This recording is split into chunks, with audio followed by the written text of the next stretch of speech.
Komið blessuð og sæl.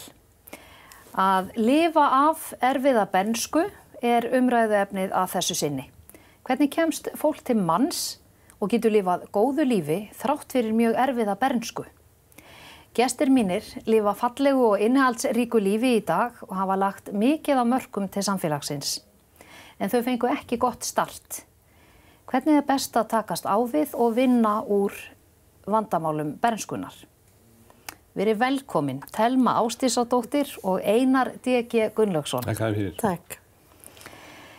Thelma Ásdísardóttir, starfsmaður hjá Drekaslóð, miðstöð fyrir þolendur ofbeldis, var landsþekkt þegar bókin hennar Myndin af pabba, saga Thelmu, sem Gerður Kristný ritaði, kom út. Hún ólst upp við misnotkun og samfélagið horfði fram hjá því sem þessu litla barni var gert.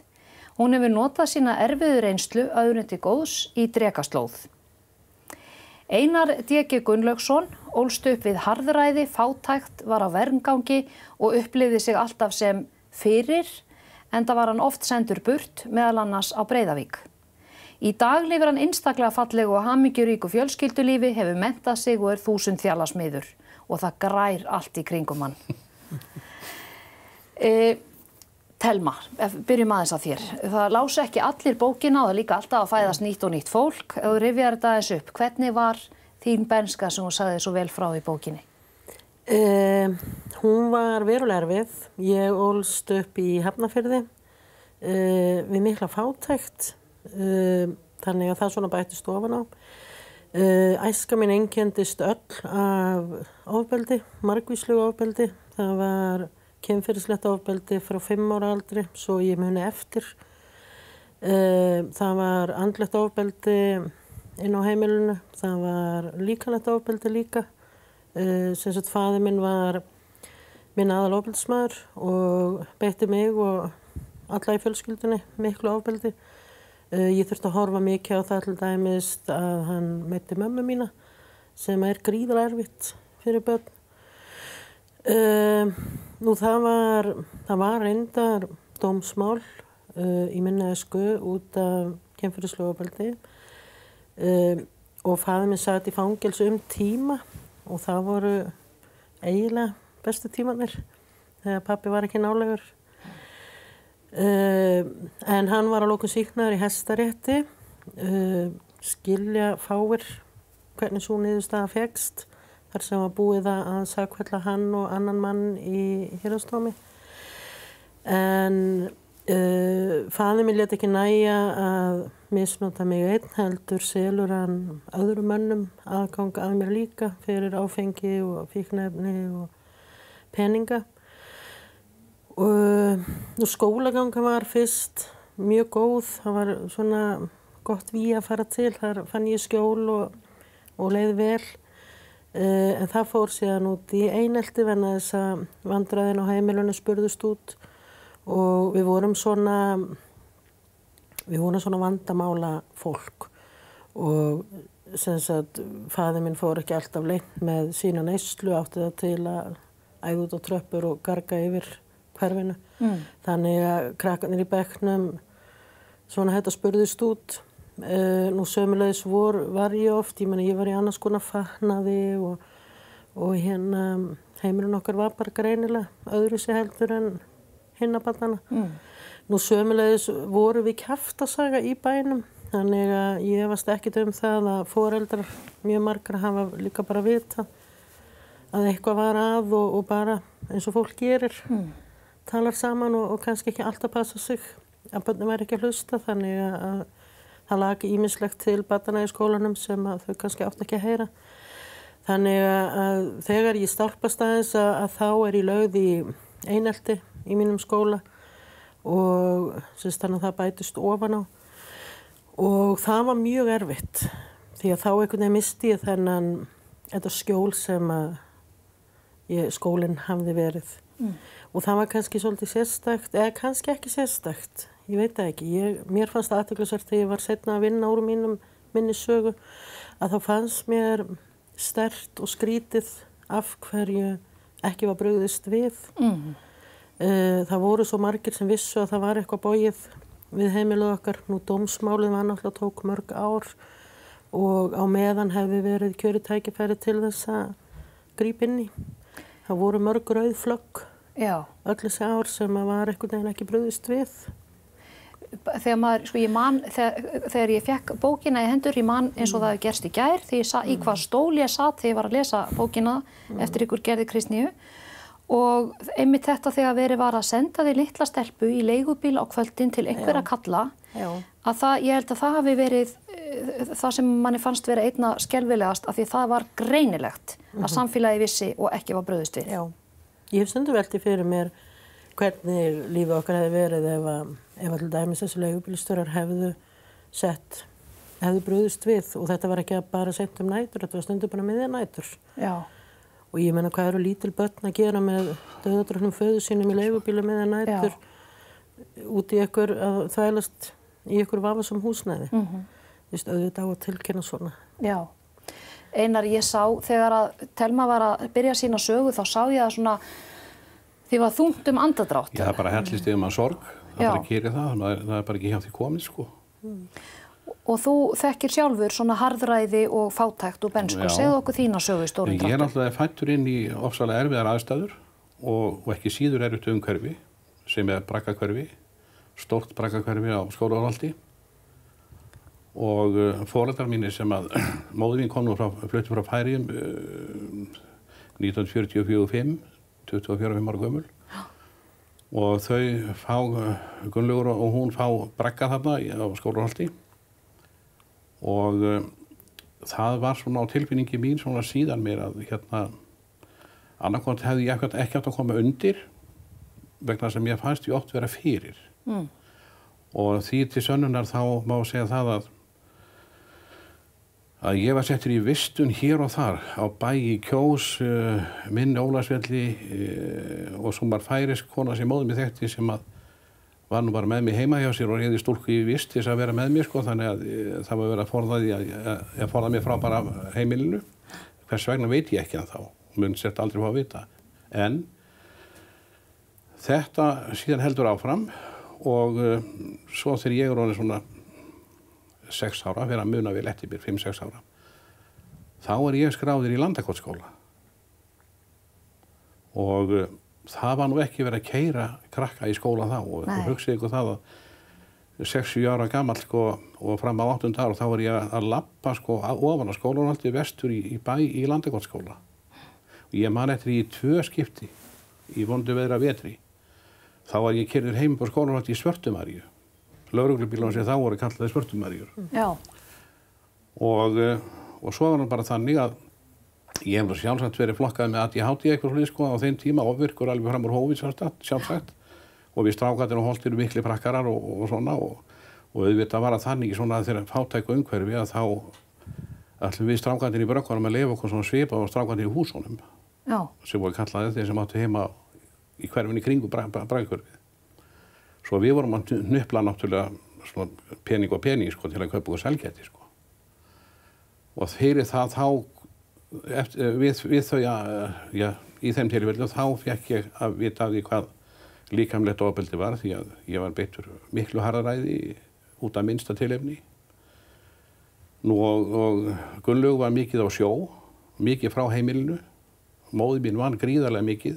Gunnlaugur, það var pabbi þinn? Já. Þú segir ekki pabbi? Nei, ég ger það nú ekki. Nei, þú kallar hann með nafni? Já, og það nú skýr ástæði fyrir því. Já. En móðir mín, hún var náttúrulega móti mikið líka og stundum á nætuvöktum ásamt hluta á dagvöktum var ég vinna í teppaverksmiðjunni Axmister sem þá var.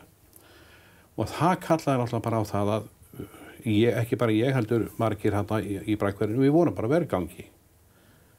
Og við vorum svangir og annað því og líkt og svo þegar að ég aftur á móti uppgötva smá svona friðarstað sem að mér leið vel á, það var listvinahúsið hjá Guðmundur frá Miðdal sem var rétt niðan með braggann sem ég var alveg upp í. Og Einar Guðmundsson, sonur Guðmundur frá Miðdal sem var algjör dýrlingur í mínum augum sko því að hann sá í hvað umhverfi ég var.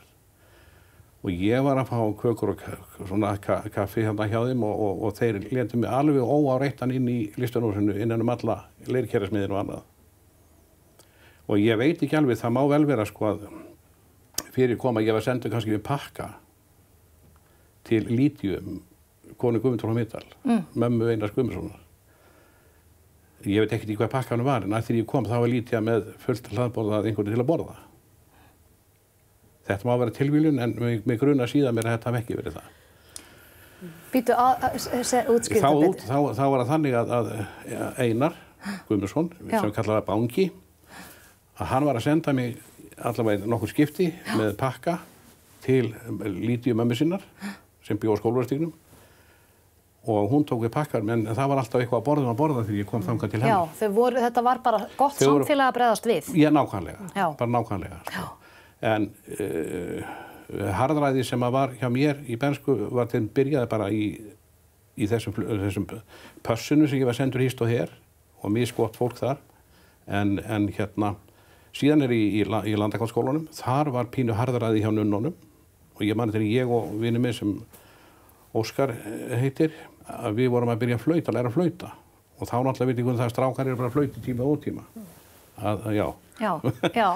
Nema það að ég fekk svona breiða reglustrikku, bara hérna í kinnina, hérna yfir og var bara svartur þar undan Mari eftir nunnuna. Þetta var alltaf eitthvað minnst eitthvað skeið svona. Vá, en pabbiðinn sem sagt, eða Gunnlaugur eins og kallar hann, að hann beitti því líkamlegu ofbeldi bara oft. Ég var sko, af mikilli hörku sko, því hann var gríðarlega sterkur maður og ég var svo sem ekki hár í loftinu annað því ég lytt og hann ekki gert sig kannski grein fyrir því hversu sterkur hann var, en þegar hann var að segjum svo hérna hegna mér fyrir kannski að hafa stólið einhverjum krónum með einhverju eða komið seint heim með eitthvað, að það var að mikilli hörku gert. Já. Nú, maður fór í reiðilísi að mann var það mikið að maður var að selja blöð 7, 8, 9 ára gamall niður á torgi. Já. Og ég var nú svo heppinn enn einu sinni að ég lendi ekki í því sem margir strákar lendi í að þeir lendi í ýmsum mönnum bara upp í Þingholtunum og þar sem að bara misnótuðu þá sko. Og ég vissi það nú ekki við síðan með þegar ég hitti þá eftir ára og 10 sko. En ég slapp nú blessunarlega við það. En svo var það Breiðavík.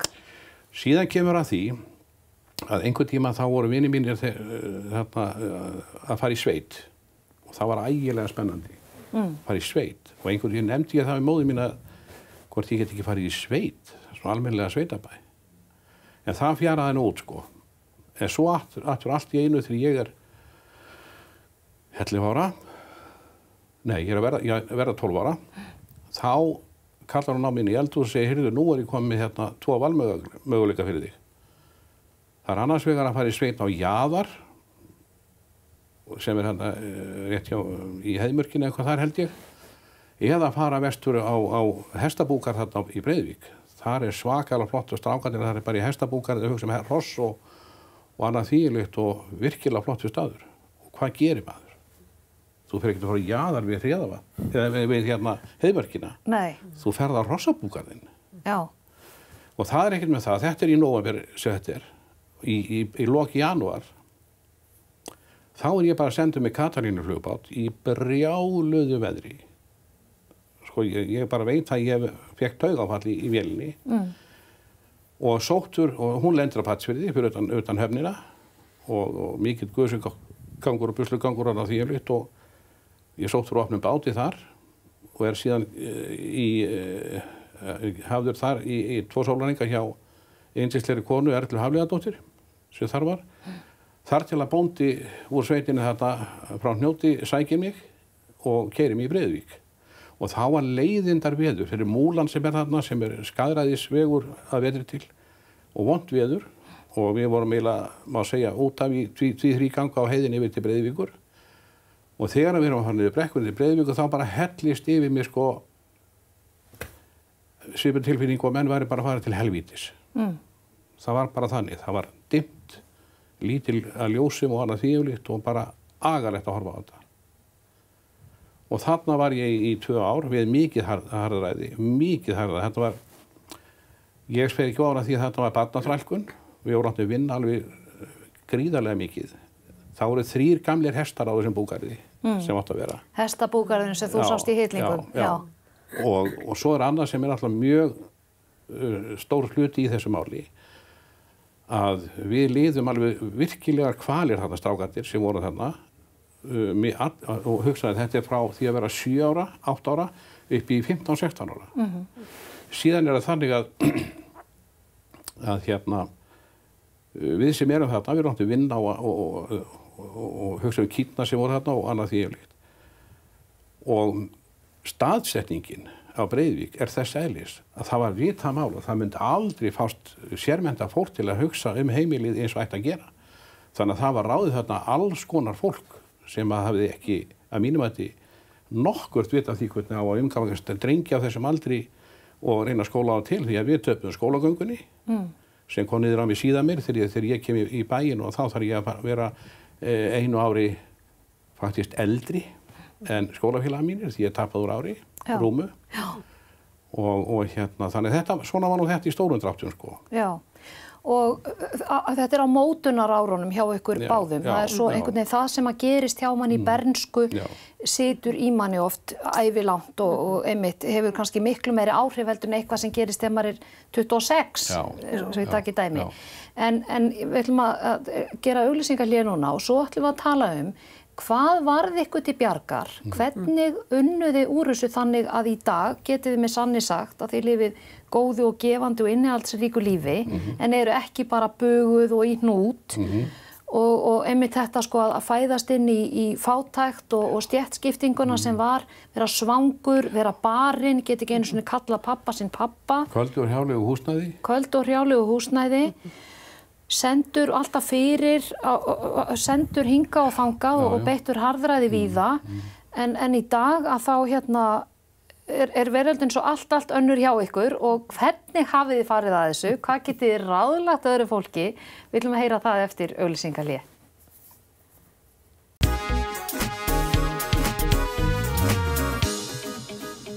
Sæl aftur. Við erum að ræða hvernig maður getur lifað góðu lífi þrátt fyrir erfiða bernsku. Telma var misnotuð og saga hennar landsfræg. Einar fæddist í Braggahverfi og var barinn og vanræktur.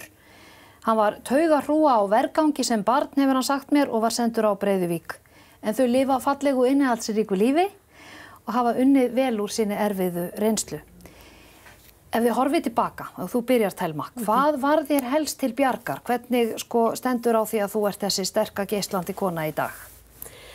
Það ýmislegt, en það svona kannski nokkur svona stór atriði sem kom upp í hugan.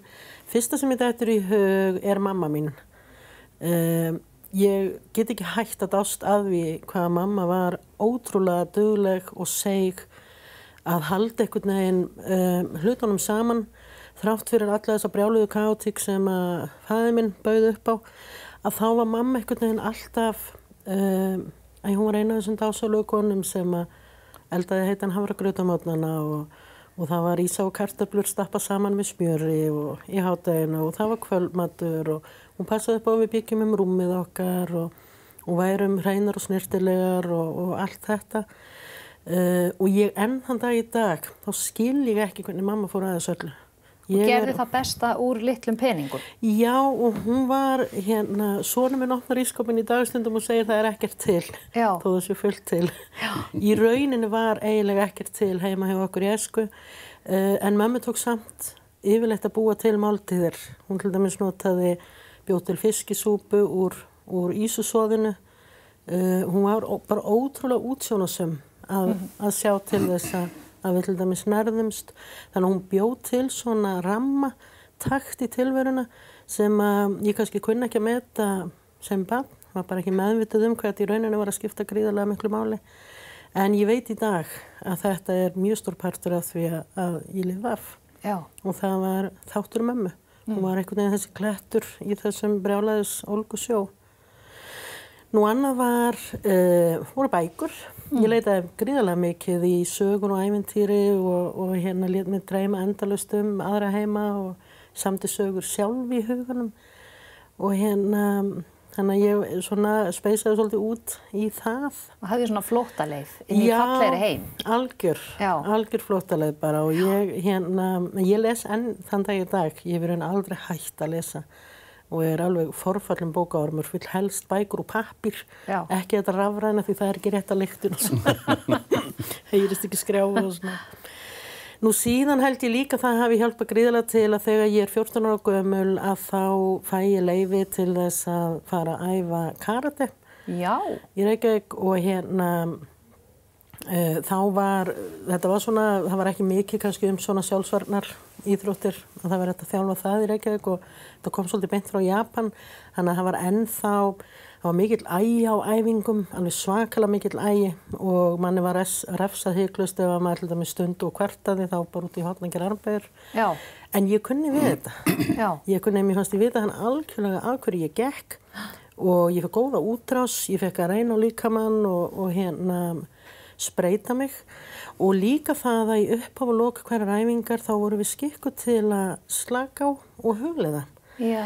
Og ég einhvern veginn, mér gekk þetta mjög vel, ég náði þessu mjög fljótt og hef eiginlega bara síðan þá notað þetta til þess að hvíla hugan minn og ég þrói þetta mikið í gegnum árin og í dag þá nota ég þetta mikið. Já. Ég vil með hugleiða okkur einasta degi núna, fer í slökun og hvíla hugan. Já. Þannig ég held að þetta hefur skipt mjög miklu máli. Ég gæti týnt fleira til. Það var til dæmis eitt yfirkennarinn minn sem einu sinni spurði mig, bauð mér á skrifstofuna sína og spurði mig hvað væri að. Já. Og bauð mér að tala. Mér þótti gríðarlega vænt um þetta. Jafnvel þó að ég hefði ekki treyst mig til að tala við hann, að þá fylgdi þetta mér lengi vel af því þarna var einhver sem var ekki sama. Já. Sem að velti fyrir sér hvernig mér leið og það var svakalega dýrmætt. Þannig að til ykkar sem að veltaði fyrir ykkur hvort að ég skipta ykkur af, gerið það. Já. Því það getur skipt gríðarlegu máli í jafnvel þó að árangurinn verði ekki stórkostlegur akkurat núna eða leiðum maður. Já, því þú vissir þá allavega að þú hafðir aðgang að einhverjum ef þú vildir létta á þér. Já. En og svo náttúrulega öll þessi reynsla þín nýtist, þú ert að miðla henni til annara til góðs og hjálpa fólki í Drekaslóð. Já. Og við skulum ræða það svolítið eftir hvað þú ráðleggur þeim sem sitja heim í stofu núna og eru með óuppgerð mál. En Einar, hvernig lifið þú þetta af? Hvað var þér helst í bjargar? Já, það eins og ég hef sagt á það er þetta góða fólk sem eru mína vörður í lífinu. Og frá það sem vorum tala á Landakotsskóla, ég fyrir honum í Miðbæjarskóla, þar kennari Svavar Guðmundsson sem var einstakur maður. Hann hafði örugglega einhverja nasasjónu af mínu ástandi og aktaði við mig samkvæmt því og síðan er það þannig að þegar ég ef við snúum okkur aftur að Breiðvíkinni að þá er málið þannig að ég veit ekki hvaða guðsmildi það var en bóndinn í Hvíðsdal, hann hafði byggja nýtt íbúðarhús, þetta var tvíbýli og hann spurðist fyrir það skilst mér ef ég vona ég fær mér rétt að hvort það var ekki möguleika að fá 2 stráka á Breiðvík í handlöng. Það voru komið múrarar af ströndum að múra hjá húsið og hann vantaði kannski 2 stráka í handlang. Já. Og ég bauð mér fram í það og annar strákur og við fórum þarna til hans. Þegar handlanginu og lokið þá hélt ég áfram að vera hjá honum. Því að þetta var fyrsta skipti á ævinni. Ekki það að móðir mín sem var ofsalega dugleg kona en hún réði bara ekki nógu vel við ástandið eins og það var. Þetta var mjög erfitt fyrir hana. En hjá þeim aftur á móti þá var ég komin í erlent fjölskylduumhverfi, yndislega staðsetningu sem Kvígindisdalurinn er og Fríða Guðbjarnardóttir og Valur Thoroddsen sem þar byggu ásamt foreldrum Vals.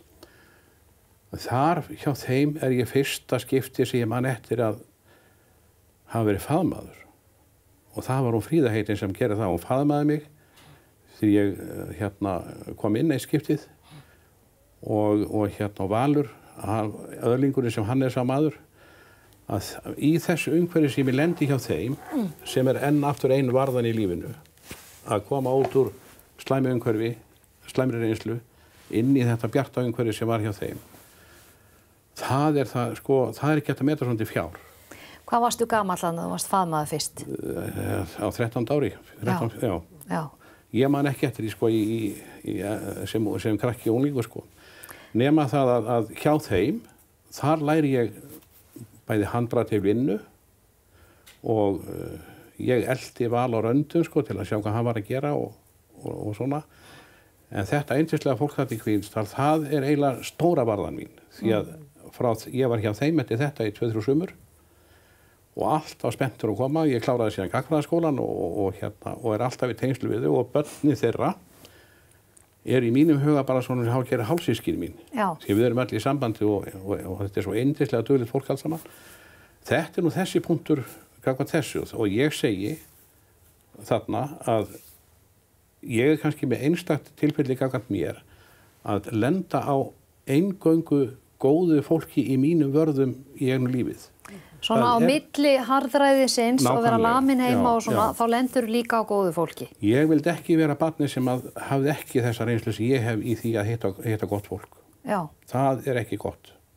Einmitt, og þú sér það nú líka á mörgum sem voru með þér á Breiðuvík sem ekki hittu á gott fólk. Dæmi að það voru 131 ef ég man rétt sem voru á Breiðuvík frá því 1950 til fram á 9. áratuginn. Og það eru svona 27-30 sem eru farnir, langt maldu fram á flestir fyrir eigin hendi. Það bara lýsi kvalræðinu sem þetta fólk er. Þetta var minnst í skóla og annað því yfirleitt. Og má ég halda áfram með? Já, en ég bara verða að skjóta þeim. Langar svo þetta með að þú ferð þessi varða og hittir þetta góða fólk og kynnist góðu eðlilegu fjölskyldulífi þar sem enginn er lamin og fólk faðmast. Já. Að þetta er örugglega fyrirmyndin sem að nýttist þér svo vel þegar að þú kynnist þinni góðu konu og þeir eru búin að vera gift í 46 ár. Já. Þannig að ef að þú hefðir ekki haft þá fyrirmynd, þá kynnur þú kannski ekki að taka á móti þessu fallega og góða þegar það Já, sko, málið það að þau kenndi mér að hafa tilfinningar. Já. Og ég fer með þessar tilfinningar sem ég læri þannig hjá þeim, Val og Fríðu, ég fer með þær tilfinningar áfram út í lífið. Já. Eftir tímainn hjá þeim.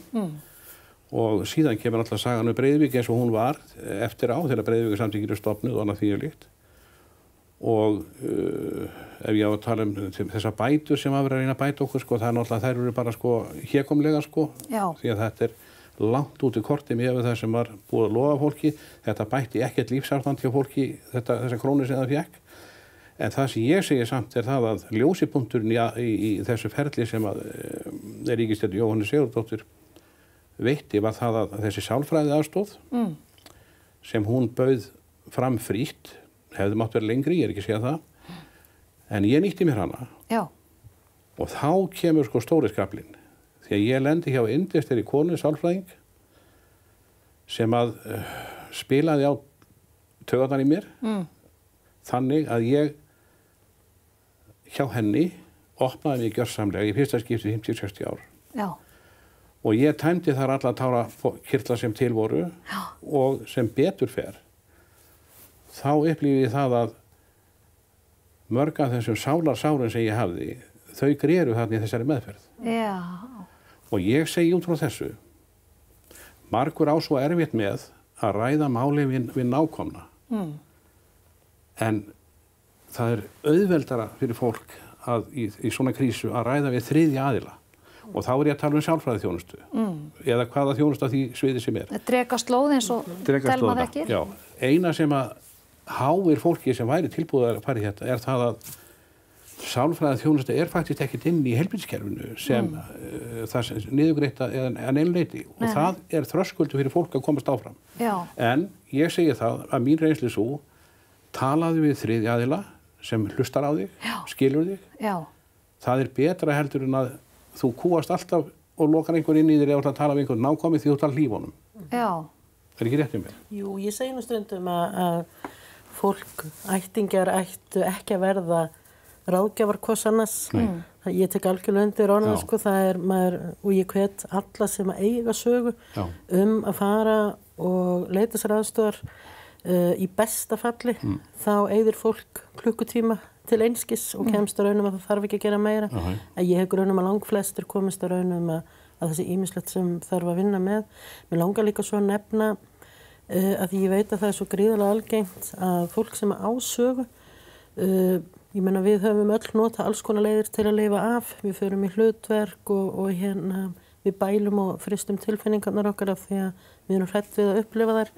Og eitt af því sem við gerum líka er að við gjarnan gerum lítið úr ofbeldun okkar, vegna þess að ef við værum meðvituð allan tíman sem að hörmungarnar eiga sér stað hvað okkur líður illa, að þá eru minni líkur á því við komist í gegnum það. Þannig að við gerum lítið úr þessu, en svo þetta stundu fyrir okkur þegar við ætlum svo að fara vinnur okkar málum, að mjög mörgum líður eins og mín saga svo lítil, þetta svo lítið sem ég lendi, þannig ég þarf ekki að gera neitt með það. Já. En ég hvet fólk að fara samt og að leita sér aðstöðar og tekka á þessu, af því að afleiðingar geta laumast svo lúmst inn í lífið okkar. Það geta trufla geta okkar til að hafa samskipti, við kannski kunnum ekki að segja nei, við getum ekki staðið frammi fyrir öðrum og talað, við kunnum ekki að treysta, við kunnum ekki að njóta okkar í kynlífi. Það eru ótal hlutir sem við bara kunnum ekki. Og ég meina sjálfsmyndin okkar er oft mótuð út frá hlutverkunum okkar, ekki út frá, fólk er ekki endilega besta útgáfan af sjálfu sér. Svo má bæta við þetta að hjá mér til dæmis. Og ég ráðleg fólki sem í svona svipaðri stöðu, sem ég voru á fyrir fáir, en allavega þeir sem í henni, það að byrja á því að skrifa sér frá þessu. Skrifið sögun ykkar, skrifið upplifunina, bara einu og sjálf með ykkur sjálfum. Því að það er eitt af því góða, það að losa sig við að þó það sé bara á hvítum pappír. Já. En svo náttúrulega minn stóri sjálfræðingur í lífinu, það náttúrulega bara kona mín. Já. Hún náttúrulega er bara, eins og ég sagði daginn, hún er 4 vængja engill, sko. Já. Og hefur alltaf því verið. Hvorki meira en minna. Hvorki meira en minna. Hún er bara yndisleg og æðisleg og hérna minn besti vinur í gegnum lífi frá því við kynntumstum, búin að vera gift í 46 ár. En samt fannst þér svo gott að fara líka til sálfræðings og fá að tala við utanakomandi.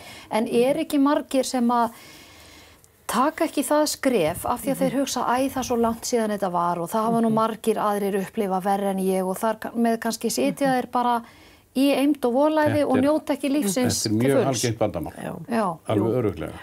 Ég er sammála því. Og eins og ég segi, sko, að tala við þriðja aðila, bara einhverju sem hlusta á okkur núna, að ef þeir eru með eitthvað, sko, einhvern pakka hérna, ég losnaði við fleiri tonna af herðunum þegar ég talaði við sjálfræðingi sem ég fekk að fara til. Ég er ekki viss að ég hef farið til hans ef hann hefði ekki verið í boðið þarna, því að allt kostar þetta. Kostar að koma í Drekaslóð í ráðgjöf? Viðtalið okkar kostar 3.000 krónur, fyrsta viðtalið kostar ekki neitt. En ef að fólk á veruleikum að borga þá bara gerum við okkar besta til að mæta hverjum og einum. Af því við viljum ekki að peningur þó að lítil sé verði fyrir því að fólk komi. En er aldrei of seint að leita sér hjálpar út af erfiðri bernsku? Það er aldrei of seint að leita sér aðstofar og ég persónulega trúi því að við kannast nú við klisjuna tíminn læknar öll sár. Jú, tíminn getur hjálpað til en það eru sum sár sem að maður þarf að gefa sér tíma, staldra við og skoða betur til þess að heila þau alveg. Góðu fréttirnar eru þær að þetta er algjörlega hægt. Það er engin, það er ef að fólk ætlar og tekur þessa ákvörðun, ég ætla að vinna í mínum málum og lofar sjálfu sér því og stendur við þá og gefst ekki upp, þá er gefið að fólk nær árangur með sjálfsög. Og þú nefndi Telma einmitt að maður getur spurt sig, kann ég að segja nei, treysti ég fólki, stunda ég kynlífs eins og ég vil, kann ég ná inn samskipti, hvaðan kemur sjálfsmynd mín, maður þarf svona svolítið að spyrja sig að þessu og fara síðan og leita sér hjálpar ef maður vill njóta sín til fulls. Þetta eru náttúrulega tilfinningapunktandi sem að við erum ekkert að næra í okkar eymd. Við komum kannski tilfinningilega svelt út úr öllum okkar þessu slæmi tímabilum og það þarf bara að læra það. Og einhvern veginn verður fólk að læra þetta og ég veit bara hjá mér, þá er þetta bara þannig að allt fram að fyrsta eftirminnilega famlaginu, þá eiginlega fer bara einhver flóðgátt á stað í samband við, býtu tilfinningar, Og mér langar líka til að segja það að í Breiðavíkursamtökunum er mjög margt fólk sem hefur skítt. Lífið þeirra er erfitt. Og það hefur ekki fengið þá hjálp sem það ætti að fá, bara alls ekki. Þrátt fyrir sanngirnisbóta ferli sem var hjá á sínum tíma. Og það eru margir sem hafa tapað skóla. Það er fólk, hellingur, ég segi ekki hellingur, eitthvað fólki það sem á erfitt með að tjá sig og koma fram. Og þannig að, það er frekar að það hafi verið að fara illa með fólk þeir áttu að fara að gera eitthvað gott fyrir það heldur en að leysa vandamálið. En mér finnst samt sko, maður læri svo mikið að því að hlusta á sögu ykkar, til dæmis og að sjá myndirnar af ykkur. Að því að til dæmis þegar maður horfir á myndirnar af ykkur í bernsku, þið voru svo falleg, brostu svo fallega og þetta leit allt svo yndislega út, en nú veit maður hvernig ykkur leið og hvað var lagt á ykkur. Og það finnst mér kenna manni að maður á að bregðast við, rétt út hendina og spyrja og hérna láta sig semst börn varða, af því það er ennþá verið að vanrækja börn og berja börn og misnota börn. Þetta er ákveðið þess að hún segir, vegna þess að eftir að Breiðavíkurmálið kom upp, þá var gerð heimild það að við sem voru senda á Breiðavík og önnur vistheimili, fengjum aðgang að barnaverndargögnum sem voru í Borgarbókasafninu. Útstrikuð af vísu. En þar kom skýringin á því hvers vegna ég er sendur í Breiðavík. Það er ekki af því ég baði að fara í sveit og annað þvíumlíkt. Í mörgum af þessum pappírum voru kvartanir til barnaverndarnefndar frá fólki í kringum okkur sem var að segja, heyrðu, þetta barn er bara á vergangi. Þannig að þetta átt að vera bjargar og það átt að vera bjargaðir. Þannig að fólk í kringunni var að reyna að gera eitthvað. Og eins líka þetta sko að eitt bara lítið dæmi í framhjáhaldi í þessu er það að þegar maður var að koma heim á Landverksskóla, það voru strákar sem áttu heima í húsum, þar að síðan á skólaverðstíð og lokastíð á Þórsgötu, að þeir segja, heyrðu, það er að koma drekkutími heim hjá mér, komdu bara með okkur, eða með mér, og ég fer með þeim og við náttúrulega sko sem vorum í braggafærinu, við örugglega vorum ángandi af fúkalikt sko. Þannig voru bara braggarnir. Og þegar við komum inn að þá segja, býttu, áttu heim í braggafæri? Já. Farð þú bara heim og drekkt þú heima hjá þér? Þannig að þú verður var við fordómarnir hjá fullorðna fólkinu. Þó maður hafi ekki skynjað á þarna sko, en þá skynjaði maður eftir á. Telma, því tíminn er búinn, rétt að lokum. Mér langar svo að skjóta þig bara að hafa í huga börn sem er að lifa af svona aðstæður, eins og til dæmis við vorum að gera. Þessi börn eru að þróa með sér getu og alls konar til að lifa ástæðunar, en eru þá á meðan ekki endilega að læra hluti sem önnur börn er að læra, eins og að setja mörk, þróa sjálfsmyndina sína, læra að segja nei, standa með sjálfum sér og allt þetta. Samskipti og treysta og svona. Og þetta er oft hlutir sem sko, þolendur ofbeldis þurfa kannski bara að læra svolítið, eins og hann nefndi, upp og nýtt af fullorðinsárum. Og aldrei of seint. Aldrei of seint. Betra seint en aldrei að leita sig hjálpa. Algjörlega. Mikið þakka ykkur vel fyrir komuna, tíminn er búinn. Yndislegt að vera með ykkur og svo við eigum eftir að ræða alls konar skemmtilegt. Við ætlum að fara, þú ert alltaf að rækta, við ætlum að fara að ræða nýjasta salati sem þú ert að rækta. Já, alls konar skemmtilegt, en takk ykkur kærlega fyrir að horfa og alla þætti má horfa á hringbraut.is. Sjáumst eftir viku, verið blessuð og sæl. Takk ykkur fyrir. Takk kærlega.